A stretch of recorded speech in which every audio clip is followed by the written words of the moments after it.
Kaya may client ulit tayo. Ito, Ford Escape. Yung gusto ni bossing dito is 7 inches lang para swak na swak lang dito sa kanyang panel frame. Kasi ito, 7 inches lang talaga. Pero may sobra ng konti dito, magkakaroon ng gap sa both sides.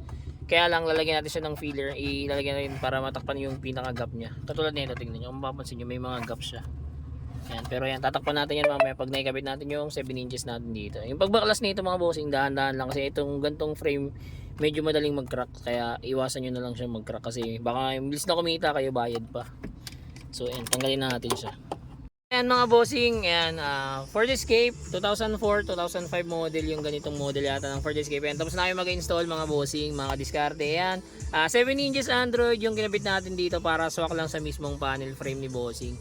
And then ito nga pala, meron na tong Apple CarPlay and Android Auto. Ito yun mga bossing. Ayan. So ayan, para makita nyo gumagana siya. Ayan, kung mapapansin nyo mga kadiskarte, wala siyang internet. Try natin mag-maps. Ayan. So ito, ayan, testing natin. Naka-on ba sir location nyo? Search tayo. Oo, boss. Okay. And SM City Calamba. So ayan. Start natin. So ayan.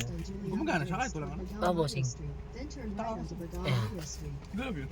Working siya. So tapos Spotify natin. Okay din yan. So ayan. Ayan. Para makita nyo na gumagana yung CarPlay natin. Ito.